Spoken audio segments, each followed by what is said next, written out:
जय हिंद दोस्तों। YouTube online learning platform शिखर academy में आप सभी का स्वागत है।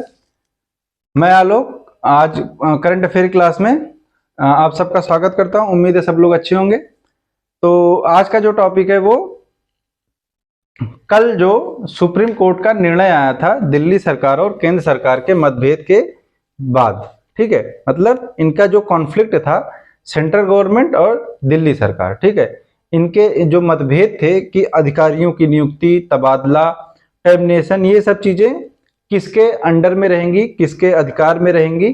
तो इसका जो फैसला आया था उसमें सुप्रीम कोर्ट ने बोल दिया कि ये जो अधिकार हैं वो दिल्ली सरकार के अधीन रहेंगे, ठीक है। तो ये फैसला जो है वो दिल्ली सरकार के पक्ष में आया है, ठीक है।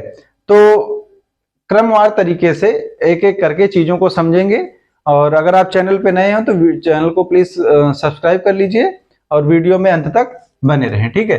तो सबसे पहले देखते हैं कि जो ये मुद्दा है ये चर्चा में क्यों आया है, ठीक है।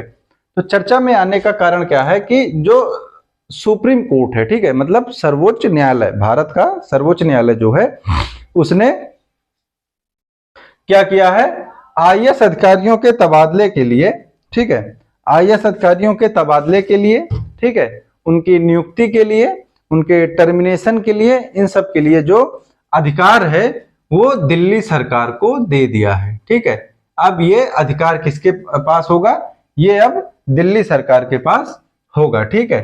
निर्णय जो था ये सर्वसम्मति से आया था, मतलब जितने भी जज थे उन सारे जजों ने अपनी जो निर्णय दिए वो सारे निर्णय सभी जज के कहाँ थे, दिल्ली सरकार के पक्ष में थे, ठीक है। कोई भी जज उसमें क्या था, विपक्ष में नहीं था, ठीक है। तो सर्वसम्मति से आया हुआ निर्णय था, ठीक।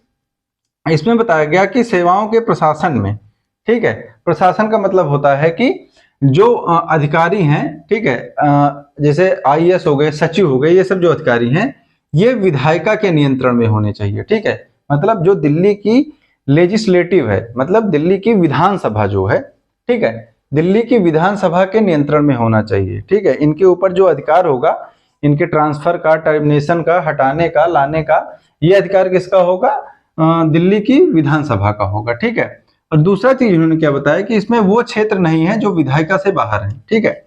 मतलब जो विधायिका का क्षेत्र है उससे बाहर के जो क्षेत्र होंगे वहां के अधिकारियों पर ये बात जो है वो लागू नहीं होती है। और उन क्षेत्रों के बारे में बताया है, तो वो क्षेत्र कौन से हैं, सार्वजनिक व्यवस्था का क्षेत्र है, पुलिस व्यवस्था है और भूमि की व्यवस्था है। तो इन तीनों व्यवस्थाओं के जो इन तीनों क्षेत्रों के जो अधिकारी होंगे उन पे दिल्ली सरकार जो है वो अपने अधिकार नहीं कर सकती है, नहीं दिखा सकती है, ठीक है। उसके बाद समझते हैं दिल्ली सरकार और केंद्र सरकार के मध्य का जो विवाद है उसको एक क्रमवार तरीके से एक सीरियल से देखते हैं कि विवाद कहां से कहां तक कैसे पहुंचा है, ठीक है।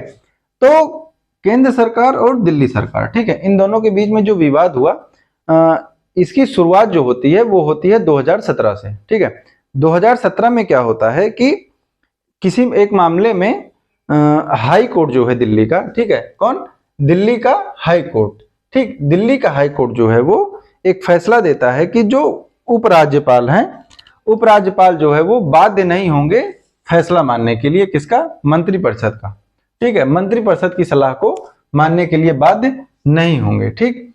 फिर 2018 में क्या हुआ कि गवर्नमेंट जो है चुनौती दे देती है किसको, फैसले को सुप्रीम कोर्ट में, ठीक है। तो सुप्रीम कोर्ट में चुनौती दी जाती है, तो वहां पे चुनौती में बताया जाता है कि जो उपराज्यपाल होंगे, ठीक है, वो इनकी सलाह मानने के लिए बाध्य होंगे, ठीक है, सलाह मानने के लिए बाध्य होंगे। किसकी सलाह, दिल्ली के विधानसभा की या फिर दिल्ली के विधायिका की सलाह मानने के लिए दिल्ली के उपराज्यपाल बाध्य होंगे। लेकिन जो सार्वजनिक व्यवस्था है, पुलिस व्यवस्था है और भूमि व्यवस्था है, इस पर ये क्या होंगे, स्वतंत्र होंगे।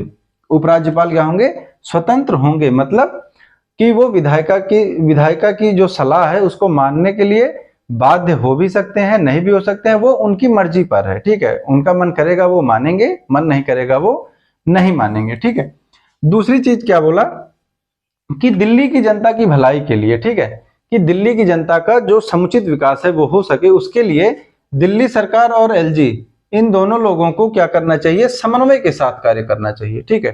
आपसी तालमेल बिठा के रखना चाहिए, आपसी तालमेल के साथ जो है वो काम करना चाहिए, जिससे क्या हो कि दिल्ली का विकास हो सके, दिल्ली के लोगों का विकास हो सके, दिल्ली की जो जनता है उसका अच्छे ढंग से विकास हो सके। ठीक, उसके बाद यहाँ पर एक चीज फंस जाती है कि जो सेवाएं हैं इनको लेके कोई एक क्लियर स्टैंड जो है वो गवर्नमेंट सुप्रीम कोर्ट नहीं बताता है कि अधिकारियों पर नियंत्रण जो है वो किसका होगा। ठीक है, सुप्रीम कोर्ट क्या बताता है, सुप्रीम कोर्ट सिर्फ ये बता पाता है कि बाध्य होंगे कौन, बाध्य होंगे लेफ्टिनेंट जो उपराज्यपाल होंगे वो बाध्य होंगे। ठीक है, तो यहां तक बात जो है वो क्लियर हो जाती है। फिर 2019 में इसको भेजा जाता है 2 जजों की बेंच पे। ठीक है, और 2 जजों की बेंच में क्या होता है कि दोनों जज क्या है वो अलग अलग निर्णय देते हैं। ठीक है, अब अलग अलग निर्णय आने से मामला जो है वो जाता है फंस। ठीक है, अलग अलग निर्णय आने पर जो पहले जज थे, ठीक है, उन्होंने क्या बोला कि दिल्ली सरकार को सेवाओं पर क्या होगा, अधिकार नहीं होगा, मतलब अधिकारियों पर, अधिकारियों की नियुक्ति आदि पर क्या होगा, दिल्ली सरकार का हक नहीं होगा, दिल्ली सरकार की विधायिका का अधिकार नहीं होगा, ऐसा बताया पहले जज ने। और दूसरे जज ने क्या बताया कि जो उच्च पदाधिकारी होंगे, मतलब जो ऊंचे लेवल पे होंगे, जैसे सचिव हो जाते हैं, ठीक है, अपर सचिव हो जाते हैं, एडिशनल सचिव हो जाते हैं, ये जो सचिव हैं, ठीक, ये क्या हो जाते हैं, उच्च पदाधिकारी। ठीक है, तो इनके तबादले और इनकी संबंधित जो अधिकार हैं वो तो केंद्र के पास होंगे, लेकिन जो अन्य अधिकार हैं छोटे अधिकारियों के लिए, ठीक है, जो अधीनस्थ अधिकारी होंगे उनके लिए जो अधिकार है वो किसके पास होगा, दिल्ली सरकार के पास होगा। ठीक है, तो यहाँ पे क्या होता है, निर्णय जो है वो विभाजित हो जाता है दो भागों में।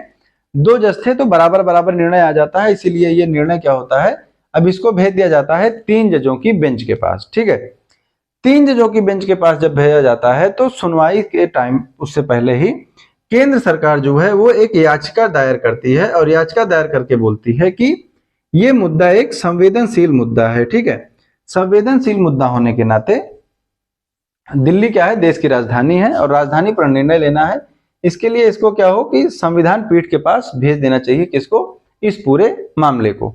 ठीक है, अब इस पूरे मामले को संवैधानिक पीठ पर भेजा जाता है, तो यहाँ पर 5 जजों की पीठ जो है वो गठित होती है। ठीक, 5 जजों की पीठ गठित होने पर अब वर्तमान समय में इसकी जो मुखिया थे या फिर जो लीड कर रहे थे वो थे DY चंद्रचूड़, जो भारत के क्या है, CJI हैं। ठीक है, इन्होंने लीड किया।